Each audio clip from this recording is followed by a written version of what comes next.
जानती हो, उन्हें गांव बहुत अच्छा लगता है और मुझे गांव रत्ती भर नहीं अच्छा लगता है। अब मुझे भी रहना पड़ रहा है। मैं तो नहीं आना चाहती थी। मैं बोली मैं अपना नया वर्ष गांव में सेलिब्रेट नहीं करूंगी, लेकिन नहीं, मेरी एक भी नहीं सुने। बोले नहीं, मैं तो गांव जाऊंगा, आए हैं।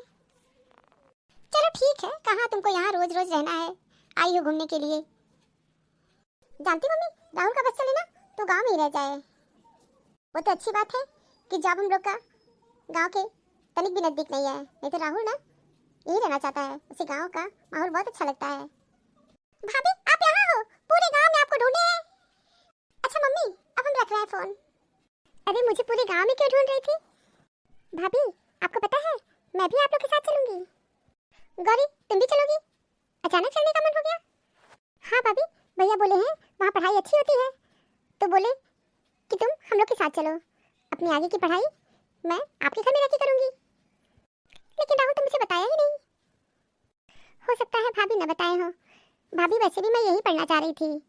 पता नहीं आपके घर मेरा मन लगेगा कि नहीं लगेगा, लेकिन भैया बोले नहीं, तुमको यहाँ अब नहीं पढ़ना है, तुम हम लोग के साथ चलोगी और वहीं पढ़ोगी। भैया फ्लाइट का टिकट कटवा दिए हैं। हाँ भाभी, इस बात से मैं बहुत एक्साइटेड हूँ कि मैं फ्लाइट में बैठूंगी फर्स्ट टाइम। चलो अच्छी बात है। राहुल तुम मुझे नहीं बताया कि गौरी भी हम लोग के साथ चलेगी। हाँ, मैं तुम्हें सरप्राइज देना चाहता था। ऐसा करो, जल्दी जल्दी चलो और सामान पैक करो, नहीं तो हम लोग लेट हो जाएंगे। और हाँ गौरी, बैग में ज़्यादा सामान नहीं भरना, क्योंकि फ़्लाइट में लिमिटेड सामान ले जाना चाहिए, और हो सके तो कम से कम सामान लेना। जो तुम्हें ज़रूरत होगी मैं वहाँ पे खरीद दूंगा, ठीक है? ज़्यादा परेशान होने की जरूरत नहीं है। फटाफट जाओ, बैग पैक करो। ठीक है भैया, मैं ज़्यादा सामान नहीं रखूंगी। क्या सोची थी, क्या हो गया? भाभी आपका घर तो बहुत ही सुंदर है। और हाँ भाभी, फ्लाइट से आने में बहुत मजा आया। भाभी हम आपसे ये कहने आए हैं कि चाय बना दीजिए, भैया बोले हैं। गौरी क्या है ना कि मैं सफर से जब से आई हूँ ना, मेरा सिर बहुत भारी हो गया है और मुझे बहुत वीकनेस लग रही है। तो एक काम करो, क्या तुम चाय बना दो? हाँ ठीक है भाभी, मैं बना दूंगी चाय। भाभी आप आराम करिए, और भी कोई भी काम होगा तो मुझे बता दीजिएगा, सारा काम मैं कर दूंगी। हाँ ठीक है, जाओ सबसे पहले चाय बना के ले आओ, उसके बाद मैं तुमको काम बता दूंगी। ठीक है भाभी, जा रही हूँ चाय बनाने। काम तुम्हारा भी तुमको करना ही होगा। इतना काम करवाऊंगी ना कि यहाँ से 9 2 11 हो जाओगी और दोबारा यहाँ पे भूल के भी नहीं आओगी। आ गई मेरी प्राइवेसी में दखल देने के लिए। सुकून से गांव में रहते नहीं बन रहा था। मैं तो सबसे ज़्यादा राहुल से परेशान हूँ ना, बिना मुझसे पूछे ताछे अपनी बहन को यहाँ ले आए। पापी मुझसे पूछना उचित नहीं समझे।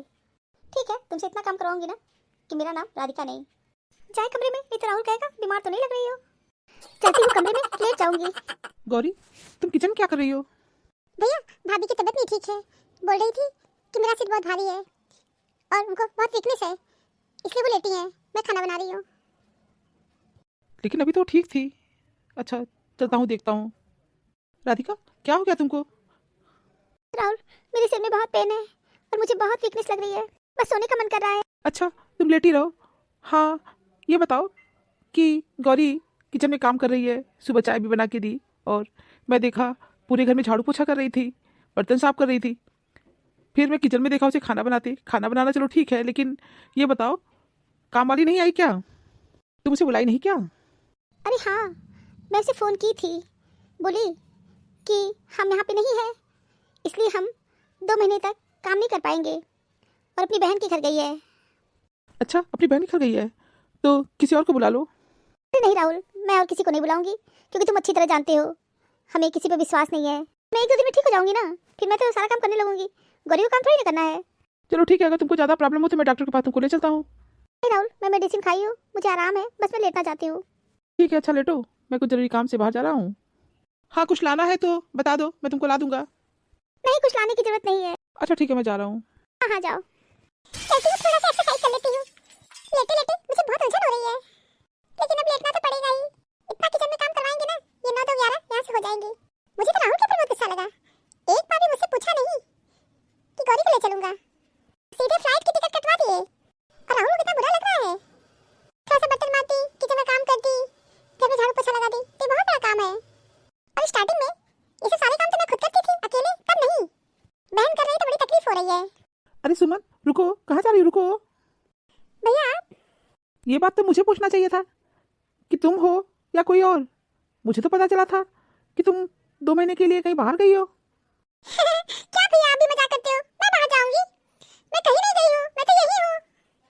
फिर काम पे क्यों नहीं आई और झूठ क्यों बोली हो कि मैं यहाँ पे नहीं हूँ? भैया मैं कोई झूठ नहीं बोली हूँ। भाभी मुझे फोन की थी और बोली तुम 2 महीने तक काम पे मत आना। क्या राधिका तुमसे बोली थी कि तुम 2 महीने तक काम पे मत आना? भैया बोली थी मैम कि 2 महीने तक मत आना, बल्कि मैं बोली कि भाभी आप क्यों मना कर रही हो। भाभी बोली मैं घर पे नहीं रहूंगी, अभी मेरा घूमने का प्लान है, हम लोग कभी भी जा सकते हैं, इसलिए तुम आगे परेशान हो जाओगी, इसलिए तुम 2 महीने तक मत आना। 2 महीने बाद मैं तुमको फोन करके बताऊंगी कि आगे क्या करना है। भैया आप उल्टा हमसे ही कह रहे हो कि काम पे क्यों नहीं आ रही हो, मना करती है भाभी और आप कह रहे हो काम पे नहीं आ रहे हैं। सॉरी, मुझसे गलती हो गई, मुझे नहीं पता था। अरे नहीं भैया आप सॉरी मत बोलिए, आप बड़े हो मुझसे। अच्छा ठीक है सुमन, जाओ। ठीक है भैया, चलो बिट्टू। हाँ मम्मी। राधिका मैं ये कह रहा हूँ, तुम्हारी तबीयत ज़्यादा खराब हो तो चलो मैं तुमको डॉक्टर को दिखा देता हूँ, लेकिन मुझे तो अभी तुम ठीक लग रही हो। हाँ अभी मैं ठीक हूँ, दरअसल अचानक ही मेरे सिर में बहुत ज़्यादा दर्द होने लगता है, फिर थोड़ा आराम मिल जाता है, अभी कुछ ठीक लग रहा है, इसलिए बैठ के मोबाइल चला रही हूँ। गौरी कहाँ है? गौरी किचन में काम कर रही है। हाँ ये बताओ, तुम काम वाली को फ़ोन की थी ना? हाँ मैंने तुमको बताई ना कि मैं तो उसे आते ही कॉल की थी, बोली कि भाभी हम 2 महीने तक यहाँ रहेंगे ही नहीं, कहीं बाहर गई है, अपनी बहन के घर गई है और 2 महीने बाद आएगी, नहीं तो अब तक वो आने जाती यहाँ पे रहती तो। भैया आप भी आ गए, अच्छा हुआ। हाँ भाभी मैं ये पूछने आई हूँ कि चाय पियेंगे या कॉफ़ी? कॉफ़ी बना दो। ये भाभी, भैया आप क्या पियोगे, चाय या कॉफ़ी? मुझे भी कॉफ़ी बना दो। और हाँ गौरी, पूरे कमरे में जाले भी मार देना, बहुत ज़्यादा जाले लगे हुए हैं, इतने दिन कमरे बंद थे ना, इसलिए जाले मार देना। भाभी मैं जाले वाले सब मार दी हूँ, जब मैं कमरे की सफाई कर रही थी ना तो बहुत अच्छे से किए हैं। हाँ एक स्टोर रूम तो बहुत गंदा था, लेकिन बहुत अच्छे से साफ कर दिए। तो सुमन तुमको वास्तव में फ़ोन की थी कि वो बाहर गई है? क्या राहुल एक ही बात को तुम बार बार पूछ रहे हो, बताइए ना कि वो यहाँ पे नहीं है, अगर होती तो यहाँ मैं आती क्या?